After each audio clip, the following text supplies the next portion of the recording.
I hadn't been on a date in 3 years. Not because I didn't want to be. More because after my divorce was finalized on a Tuesday afternoon in March, I drove home, sat in my car in the driveway for 45 minutes, and told myself I needed to figure out who I was before I dragged someone else into whatever mess I'd become. That was 2023. By the time my coworker Brent started pushing me toward his wife's friend, I was 34 years old, living in a two-bedroom apartment in Raleigh that still had boxes I hadn't unpacked, and genuinely unsure if I even remembered how to talk to a woman outside of a professional context. "She's not looking for anything serious either," Brent said. We were eating lunch in the break room. He said it like that was supposed to make it easier. "Just coffee, 1 hour, if it's terrible, you leave." Her name was Audra Fleming. Brent's wife, Joanna, had known her since college. She was 31, taught third grade at an elementary school in Cary, and according to Joanna, had a daughter named Rosie who was 7 and the funniest kid you'll ever meet. I said yes, mostly because Brent wouldn't stop asking. That's the honest answer. We agreed to meet at a place called Sycamore and Vine on a Saturday at noon. Casual, no pressure. I got there 12 minutes early because I'm the kind of person who gets places early and then has to sit with himself, which is its own specific kind of torture. I picked a table near the window, ordered water, watched the door. Noon came and went. 12:15, 12:20.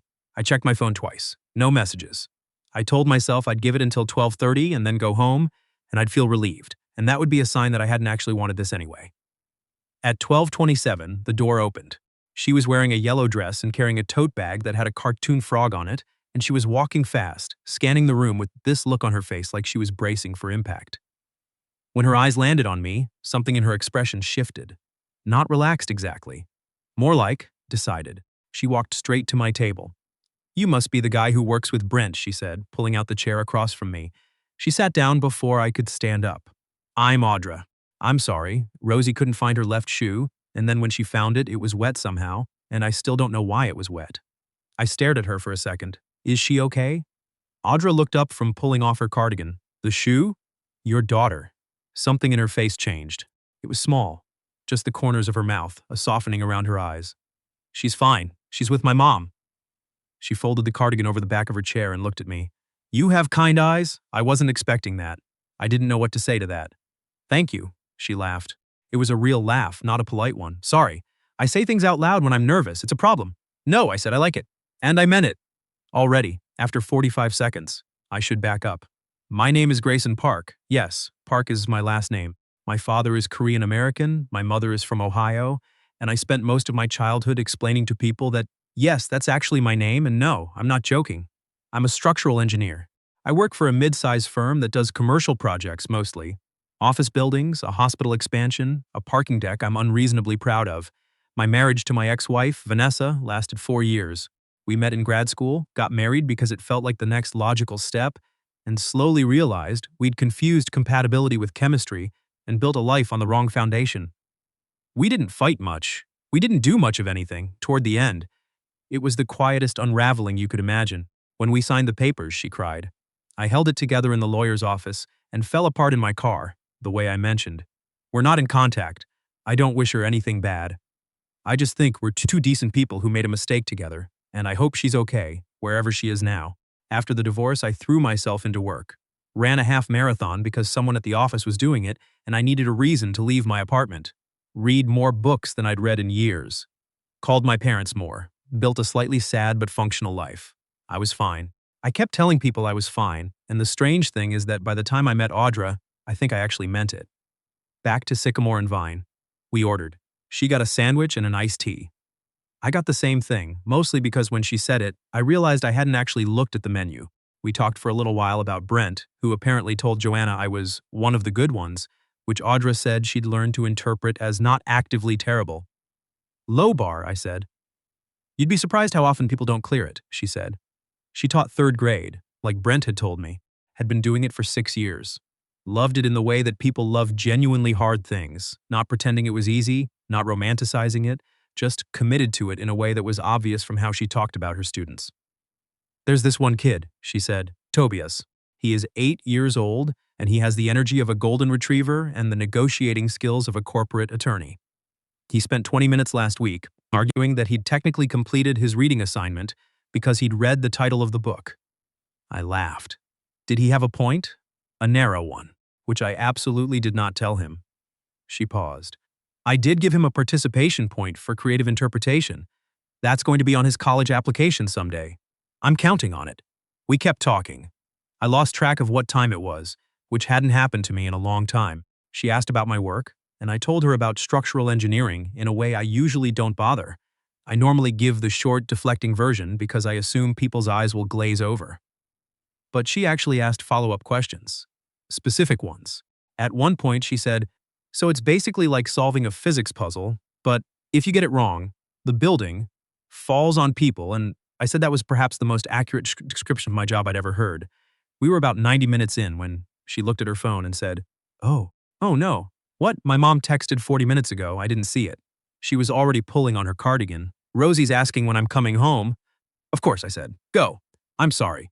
I had a really good time. She said it matter-of-factly, the same way she'd told me I had kind eyes, like she was just reporting an accurate observation about the world. I left $3 more than I needed to on the table and walked out with her. On the sidewalk outside, she shifted her tote bag to her other shoulder, and I said, "I'd like to do this again, if you want." She looked at me for a second. "Yeah," she said. "I want." We texted that evening. Nothing significant. She sent me a picture of the wet shoe with no explanation, and I sent back a question mark, and she replied, "Still no answers." It made me smile in a way I hadn't in a while. We had dinner the following Friday, then a walk the Sunday after that, just the two of us, through a park near her apartment while Rosie was at her dad's. She talked more about her daughter, how she'd been navigating the logistics of single parenting since Rosie was 2, how exhausting and also completely clarifying it was. When you have a kid, she said, you stop having the option of not knowing what you care about. I told her about my divorce. She didn't offer platitudes. She listened, and then she said, I think some people just aren't right for each other. It doesn't mean it wasn't real. It just means it wasn't the right real. I thought about that for a long time after. The first time I met Rosie was about a month in. Audra had been careful about it. I respected that. She'd mentioned me, apparently. Rosie knew I worked with the man who brings Joanna to all the school events, which was how she'd cataloged Brent, and she was curious. We met at a park on a Saturday afternoon. I'd been nervous in a way I hadn't expected. More nervous, honestly, than I'd been the first date. I knew it mattered. Rosie was 7, small for her age, with her mother's dark eyes and an extremely serious expression that dissolved without warning into enormous grins. She was wearing a shirt that had a picture of a capybara on it and the words, "I'm just built like this," underneath it, and she walked up to me and said, without any preamble, "Do you know any good jokes?" I looked at Audra. Audra smiled with her eyes. "What do you call a fish without eyes?" I said. Rosie thought about it. "What? A fish?" She stared at me. Then she burst out laughing in this full-body way, like the joke had physically hit her. "That's not even a word," she gasped. "That's the joke. That's a terrible joke," she said, and she grabbed my hand and pulled me toward the swings. Audra came up beside me. She didn't say anything for a second. Then she said quietly, "She doesn't usually do that. Grab people? Trust them that fast." I didn't know what to say to that either. I was getting used to the feeling. Here's what I didn't know going in, and I mean this genuinely, not as a humble brag, not as a setup for some lesson. I didn't know what I was missing. I thought I'd grieved what I'd lost with Vanessa's and moved on, put it in a box, handled it like a responsible adult. What I hadn't reckoned with was how much of myself I'd stopped expecting anything from. The divorce had been so quiet that I'd let myself go quiet too. Not depressed, not broken, just muted. Like I'd turned the volume down on myself to the point where I wasn't sure what frequency I was even broadcasting on anymore. Audra turned it back up, not all at once. Gradually, the way temperature changes. You're in it before you notice. She laughed loudly. She said exactly what she thought. She had opinions about city planning and reality television and the correct ratio of cinnamon in apple pie, and she held all of them with this cheerful certainty that wasn't arrogance, just presence. She took up space in a room in a way I'd forgotten people could. I started cooking again. I hadn't really cooked since before the divorce. The apartment had come with a perfectly functional kitchen that I'd used exclusively for reheating takeout containers. One evening, I made a proper meal, pasta with a sauce from scratch. I sent her a picture and she sent back 3 fire emojis, and then, separately, "I'm choosing to believe you actually made that." "I'll cook for you sometime," I wrote. "That's a commitment," she wrote back. "I know," I said. It was a commitment. I knew it when I said it. The first time things got complicated was 6 weeks later. Her ex-husband, Rosie's dad, a man named Derek Foss, had his own version of their shared custody arrangement, which was supposed to be every other weekend. It had been working more or less, with the occasional hiccup. Then in October, he called Audra to tell her he was moving to Charlotte for a job, 3 hours away. He wanted to renegotiate the schedule so he could have Rosie for longer stretches during school breaks to compensate. Audra called me after she got off the phone with him. She was trying very hard to be rational about it, which is what she did when she was upset. She got very measured and very careful with her words, like she was afraid of what might come out if she wasn't. "It's reasonable," she said. "I understand why he's doing it." "But," I said. She was quiet for a moment. "But she's 7, and she's mine. And I know that's not a rational thing to say because she's also his, and I'm not trying to be that person. You're allowed to have feelings about this. I'm having approximately too many of them. That also sounds allowed." She let out a long breath. "I'm scared. That's the actual thing. I'm scared she's going to get confused, and I'm going to have to be the one to help her not be confused, and I don't always know how to do that." "You do, though," I said. "You always know. I don't. You know better than you think you do." She didn't answer right away. Then she said, "Thank you for picking up always," I said. And I meant that too. The custody thing sorted itself out over several weeks, with lawyers and scheduling software and a lot of phone calls I heard the muffled edges of. Derek was reasonable, it turned out, just not great at communication, a combination that caused a lot of unnecessary anxiety before it resolved. The final arrangement gave Rosie more consistent time with both of them, and Audra felt good about it, eventually. But something had shifted. In me, I mean, I'd spent the whole of those weeks wanting to be useful, wanting to help carry whatever she was carrying, at least partially. It wasn't a caretaking impulse exactly, it was something else.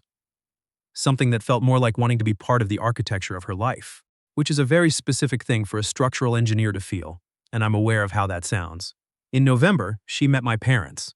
My mom, Sandra Park, is the kind of person who has strong opinions about everything, but delivers them so warmly that you're usually halfway through agreeing with her before you realize you've been maneuvered.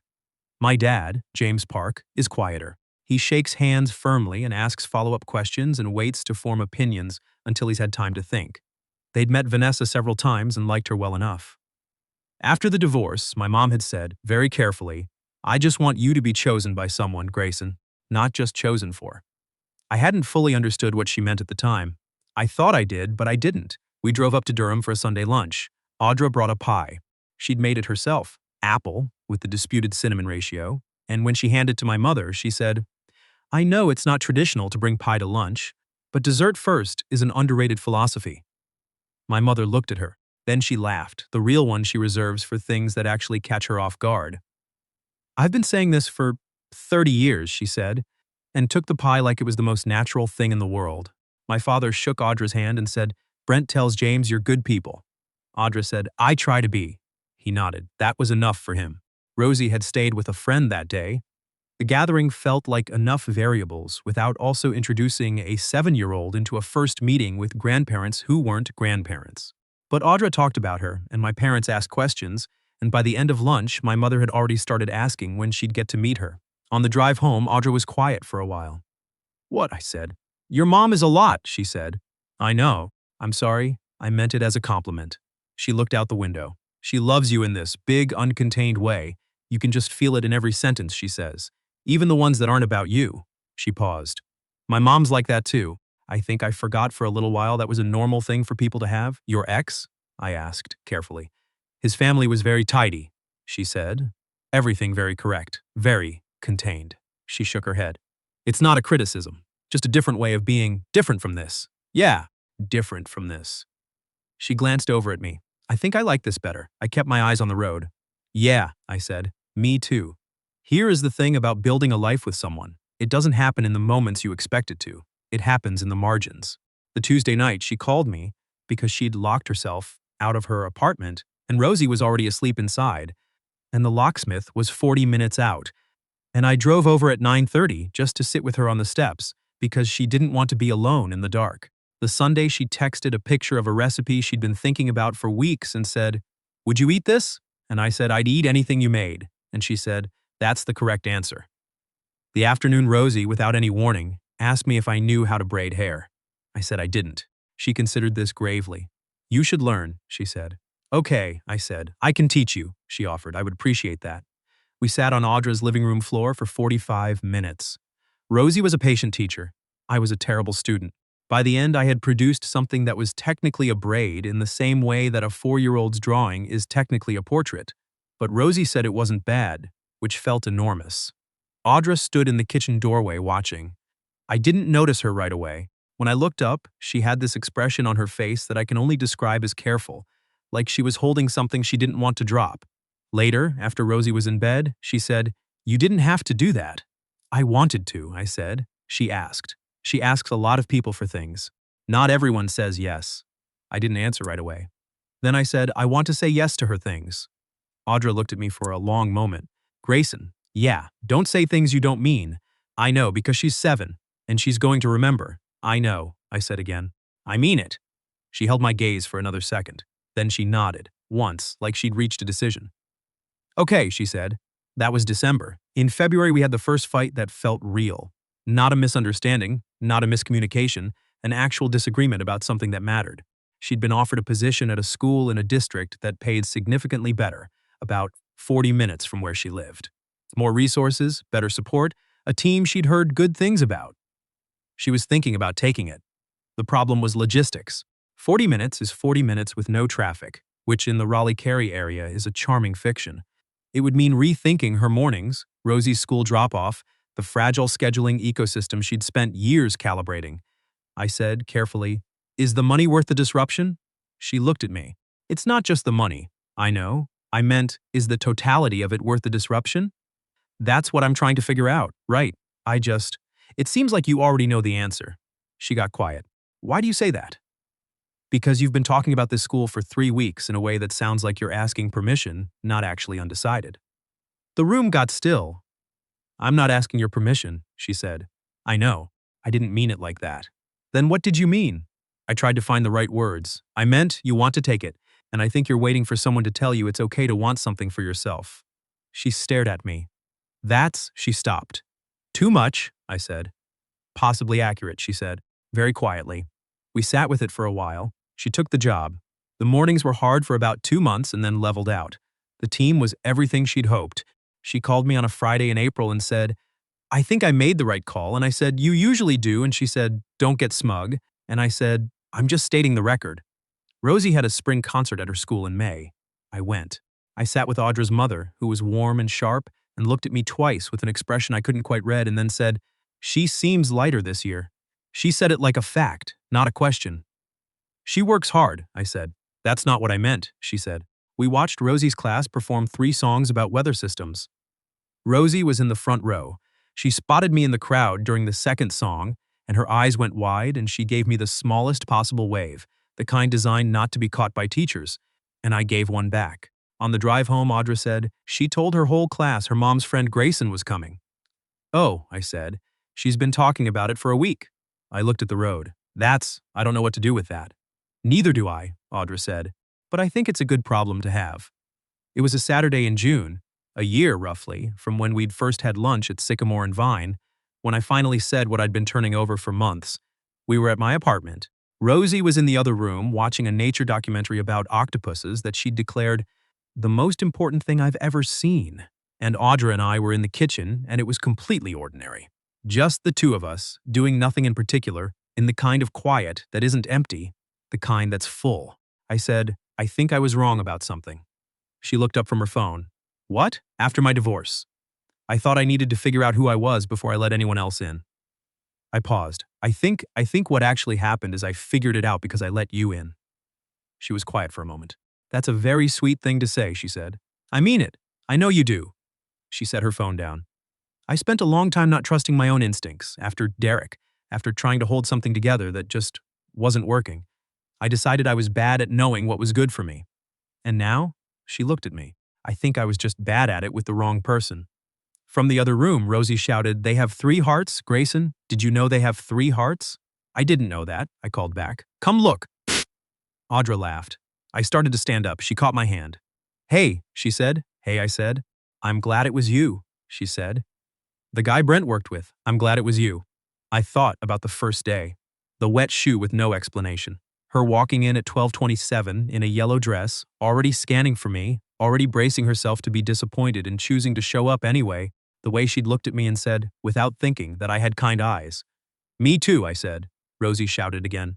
"We went to look at the octopus. That's the whole story. There's no dramatic ending, no proposal in this telling, no tidy bow. Just a life being built one ordinary Tuesday at a time. And I think that might be the best thing I can say about it. That ordinary finally feels like enough. More than enough, actually. It feels like exactly right."